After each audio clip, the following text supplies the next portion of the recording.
Devika's kitchen റെസിപ്പീസിലേക്ക് സ്വാഗതം. ഇന്ന് ഞാൻ ഒരു നാടൻ റെസിപ്പി ആയിട്ടാണ് വന്നിരിക്കുന്നത്. ഇന്ന് ചക്കപ്പുഴുക്കാണ് ഉണ്ടാക്കുന്നത്.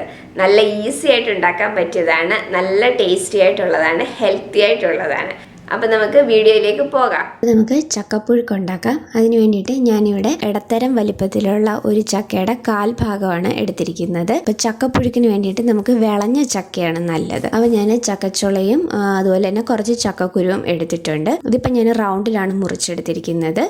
നിങ്ങൾക്ക് ഏത് രീതിയിൽ വേണമെങ്കിലും മുറിച്ചെടുക്കാം, റൗണ്ടിലോ അല്ലെങ്കിൽ നീളത്തിലോ എങ്ങനെ വേണമെങ്കിലും എടുക്കാം. കാരണം നമ്മളിത് പുഴുക്കിനായിട്ടാണല്ലോ എടുക്കുന്നത്, അപ്പോൾ എങ്ങനെ വേണമെങ്കിലും എടുക്കാം. അപ്പോൾ ഞാനിപ്പം ഈ രീതിയിൽ റൗണ്ടിലായിട്ടാണ് മുറിച്ചെടുത്തിരിക്കുന്നത്. അപ്പം നമുക്കിതൊന്ന് വേവിച്ചെടുക്കണം. അപ്പോൾ വിളഞ്ഞ ചക്ക വേണം ഇതിന് വേണ്ടിയിട്ട് എടുക്കാനായിട്ട്. അപ്പോൾ നമുക്കിത് വേവിച്ചെടുക്കാം. അതിന് വേണ്ടിയിട്ട് ഞാൻ ആദ്യം ചക്കക്കുരുവാണ് ഇതിലേക്ക് ഇട്ട് കൊടുത്തിരിക്കുന്നത്. അതിന് കുറച്ചും കൂടെ വേവ് കൂടുതലുണ്ടല്ലോ. അപ്പം ചക്കക്കുരു ഇട്ടതിന് ശേഷം അതിൻ്റെ മുകളിലേക്ക് നമ്മൾ അരിഞ്ഞു വെച്ചിരിക്കുന്ന ചക്കച്ചുളയും കൂടെ ഇട്ട് കൊടുക്കാം. അപ്പോൾ ഇനി നമുക്ക് ഇത് വേവാൻ ആവശ്യത്തിനുള്ള വെള്ളവും കൂടെ വയ്ക്കാം. അപ്പം ഞാനിപ്പോൾ ഇവിടെ 1/4 കപ്പ് വെള്ളമാണ് വെക്കുന്നത്. പിന്നെ നമുക്ക് വെള്ളം വേണം എന്നുണ്ടെങ്കിൽ കുറച്ചും കൂടെ ചേർത്ത് കൊടുക്കാം. അപ്പോൾ 1/4 കപ്പ് വെള്ളവും കൂടെ ഇതിലേക്ക് ഒഴിച്ചു കൊടുക്കാം. ഇനി ഇതിലേക്ക് ആവശ്യത്തിനുള്ള ഉപ്പും കൂടെ ഇട്ട് കൊടുക്കാം. അപ്പോൾ ഉപ്പിട്ട് കൊടുത്തിട്ടുണ്ട്. ഇനി ഇതിലേക്ക് ഞാൻ 1/2 ടീസ്പൂൺ മഞ്ഞൾപ്പൊടി ഇട്ട് കൊടുക്കുകയാണ്.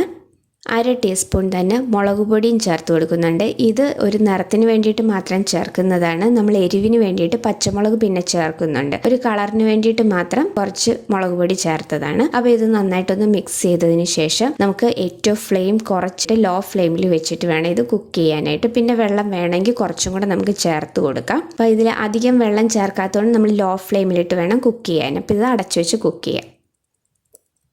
അപ്പോൾ ഞാൻ ഇവിടെ വെള്ളം ചേർത്ത് കൊടുക്കുന്നുണ്ട്, ഒരു 1/4 കപ്പ് വെള്ളവും കൂടെ.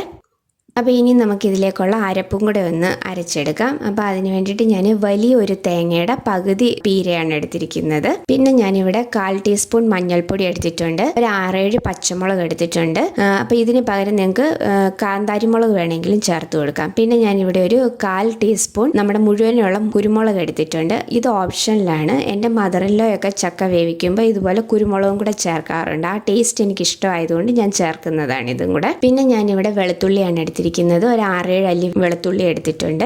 ചെറിയ വെളുത്തുള്ളിയാണെന്നുണ്ടെങ്കിൽ കൂടുതൽ എടുക്കണം. കുറച്ച് കറിവേപ്പില എടുത്തിട്ടുണ്ട്. അപ്പോൾ ഇതിനി നമുക്കൊന്ന് ചതച്ചെടുക്കണം. ഒരുപാട് അരഞ്ഞു പോകരുത്. പിന്നെ നിങ്ങൾക്ക് വേണമെന്നുണ്ടെങ്കിൽ 1/4 ടീസ്പൂൺ ജീരകവും കൂടെ ചേർത്ത് കൊടുക്കുക. ജീരകത്തിന്റെ ടേസ്റ്റ് ഇഷ്ടമാണെങ്കിൽ അതും കൂടെ ചേർത്ത് കൊടുക്കുക. ഞാൻ പക്ഷേ ഇവിടെ ജീരകം ചേർക്കുന്നില്ല. അപ്പോൾ നമ്മളിത് കപ്പ വേവിക്കുമ്പോൾ ഒക്കെ അരയ്ക്കുന്നത് മാതിരി ഒന്ന് ചതച്ചെടുക്കുകയാകാവുള്ളൂ. ഒരുപാട് അരഞ്ഞു പോകരുത്. അപ്പോൾ അങ്ങനെ ഒന്ന് ചതച്ചെടുത്ത് കൊണ്ടുവരാം. അപ്പോൾ അതാ ഞാനിവിടെ വെളുത്തുള്ളിയും പച്ചമുളകും കറിവേപ്പിലയും കുരുമുളകും ഒന്ന് ചതച്ചെടുത്തിട്ടുണ്ട്. അപ്പോൾ ആദ്യം നമ്മൾ ഇത് ചതച്ചെടുത്തതിന് ശേഷം വേണം നമ്മൾ തേങ്ങയും കൂടി ഇട്ട് ചതച്ചെടുക്കാനായിട്ട്. അല്ലെങ്കിൽ തേങ്ങ ഒരുപാട് അങ്ങ് അരഞ്ഞു പോവുകയും ചെയ്യും. ഇത് ശരിക്കും ചതഞ്ഞ് കിട്ടത്തുമില്ല. അപ്പോൾ അതുകൊണ്ട് ഞാൻ ഇത് ഇത്രയും ആദ്യം ഒന്ന് ചതച്ചെടുത്തിട്ടുണ്ട്. ഇനി നമുക്ക് തേങ്ങയും കൂടി ഇട്ടിട്ടൊന്ന് ചതച്ചെടുക്കാം. അപ്പോൾ ഇനി നമുക്കിത് തുറന്ന് നോക്കാം.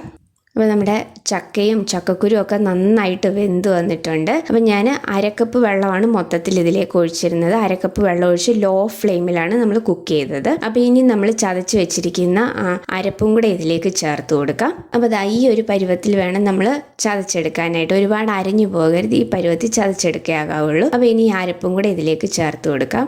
അപ്പോൾ നമ്മുടെ ചക്കയും ചക്കക്കുരും ഒക്കെ നന്നായിട്ട് വെന്ത് വന്നിട്ടുണ്ട്. മിക്സ് ചെയ്യുമ്പോൾ തന്നെ നന്നായിട്ട് കുഴഞ്ഞു വരുന്നുണ്ട്. അപ്പം നമ്മൾ ചക്ക വേവിച്ചതിന് ശേഷം ഉപ്പ് നോക്കുമ്പോൾ ഉപ്പ് ആവശ്യത്തിനില്ല എന്നുണ്ടെങ്കിൽ ഈ സ്റ്റേജിൽ ഉപ്പും കൂടെ ബാക്കി ചേർത്ത് കൊടുക്കണം. അല്ലാന്നുണ്ടെങ്കിൽ ലാസ്റ്റ് ചേർത്ത് കൊടുത്തു കഴിഞ്ഞാൽ ഉപ്പ് എല്ലാ ഭാഗത്തും പിടിക്കാതെ അവിടെ ഇവിടെയായിട്ട് കിടക്കും. അപ്പോൾ അതുകൊണ്ട് ഉപ്പ് വേണം എന്നുണ്ടെങ്കിൽ ഈ ഒരു സ്റ്റേജിൽ ഉപ്പ് ചേർത്ത് കൊടുക്കണം. അപ്പോൾ ഇനിയും ഒരു 5 മിനിറ്റ് നമുക്ക് ഈ അരപ്പ് വേവാനായിട്ട് ഒന്ന് അടച്ചു വെക്കാം. ലോ ഫ്ലെയിമിൽ വെച്ചിട്ട് ഈ അരപ്പും കൂടെ ഒന്ന് കുക്ക് ചെയ്തെടുക്കാം. അപ്പോൾ ഇനി തുറന്ന് നോക്കാം. 5 മിനിറ്റ് കഴിഞ്ഞിട്ടുണ്ട്. നമ്മുടെ അരപ്പും നന്നായിട്ട് വെന്ത് വന്നിട്ടുണ്ട്. അപ്പോൾ ഇതിനി നന്നായിട്ട് എല്ലാം ഒന്ന് മിക്സ് ചെയ്ത് നന്നായിട്ടൊന്ന് കുഴച്ചെടുക്കാം. അപ്പോൾ ചക്ക ഓൾറെഡി നന്നായിട്ട് കുഴഞ്ഞിട്ടുണ്ടായിരുന്നു. അപ്പോൾ ഇത് നന്നായിട്ടൊന്ന് മിക്സ് ചെയ്തെടുക്കുമ്പോൾ തന്നെ നന്നായിട്ട് കുഴഞ്ഞു കിട്ടും. നല്ല ടേസ്റ്റി ആയിട്ടുള്ളതാണ്. ഇപ്പോൾ ചക്കയുടെയൊക്കെ സീസൺ ആണല്ലോ. അപ്പം ചക്ക കിട്ടുന്നവർ ഉറപ്പായിട്ടും ഇതുപോലെ ഒന്ന് ട്രൈ ചെയ്ത് നോക്കണം. നമുക്ക് ഒരു നേരത്തെ ആഹാരമായിട്ട് ഈ ചക്കപ്പുഴുക്ക് കഴിക്കാൻ പറ്റും. അത്രയും നല്ല ടേസ്റ്റി ആയിട്ടുള്ളതാണ്, നല്ല ഹെൽത്തി ആയിട്ടുള്ളതുമാണ്. അപ്പോൾ നിങ്ങൾക്ക് പച്ചമുളകിന് പകരം കാന്താരിമുളക് കിട്ടുകയാണെങ്കിൽ കാന്താരിമുളക് ചേർത്ത് കൊടുക്കാം. പിന്നെ ഇതുപോലെ കുരുമുളകും കൂടെ ചേർത്തിട്ട് ട്രൈ ചെയ്തിട്ടില്ലാത്തവരൊന്ന് ട്രൈ ചെയ്ത് നോക്കണേ. ഇനി ഇതിലേക്ക് ലാസ്റ്റായിട്ട് ഞാൻ 1 ടേബിൾ സ്പൂൺ പച്ച വെളിച്ചെണ്ണയും കൂടെ ഒഴിച്ചു കൊടുക്കുകയാണ്. ഇനി കുറച്ച് കറിവേപ്പിലയും കൂടെ ഇട്ട് കൊടുക്കാം. അപ്പോൾ ഇതും കൂടെ നന്നായിട്ടൊന്ന് മിക്സ് ചെയ്തെടുക്കാം. അപ്പോൾ ഇതിലേക്ക് നമ്മൾ കടുകൊന്നും താളിച്ച് ചേർക്കുന്നില്ല. ഇതുപോലെ ലാസ്റ്റ് കുറച്ച് പച്ച വെളിച്ചെണ്ണയും ഒഴിച്ച് കറിവേപ്പിലയും കൂടി ഇട്ട് മിക്സ് ചെയ്തെടുക്കുകയാണ് ചെയ്യുന്നത്. നല്ല ടേസ്റ്റാണ് ഇങ്ങനെ എടുക്കുമ്പോൾ. അപ്പോൾ എല്ലാവരും ട്രൈ ചെയ്ത് നോക്കണം. ട്രൈ ചെയ്തിട്ട് നിങ്ങളുടെ അഭിപ്രായങ്ങൾ കമൻസിലൂടെ അറിയിക്കണം. ഞാൻ ഇതിന് മുന്നേ കപ്പ വേവിച്ചതിൻ്റെ വീഡിയോയും അതുപോലെ തന്നെ തിരുവാതിരപ്പുഴുക്കിൻ്റെ വീഡിയോയും ഇട്ടിട്ടുണ്ട്. അപ്പോൾ അതിൻ്റെ രണ്ടും ലിങ്ക് ഡിസ്ക്രിപ്ഷൻ ബോക്സിൽ കൊടുത്തേക്കാം. ട്രൈ ചെയ്തിട്ടില്ലാത്തവർ അതും കൂടി ഒന്ന് ട്രൈ ചെയ്ത് നോക്കണേ. അപ്പം ചക്ക കിട്ടുന്നവർ ഉറപ്പായിട്ടും ഇതുപോലെ ഒന്ന് ചക്കപ്പുഴുക്ക് ഉണ്ടാക്കി നോക്കണം. എന്നിട്ട് നിങ്ങളുടെ അഭിപ്രായങ്ങൾ കമൻസിലൂടെ അറിയിക്കണം. അപ്പോൾ വീഡിയോ ഇഷ്ടമായിട്ടുണ്ടെങ്കിൽ ലൈക്ക് ചെയ്യാനും ഷെയർ ചെയ്യാനും സബ്സ്ക്രൈബ് ചെയ്യാനും മറക്കരുത്. അടുത്ത വീഡിയോയിൽ വേറൊരു നല്ല റെസിപ്പി ആയിട്ട് കാണാം. താങ്ക്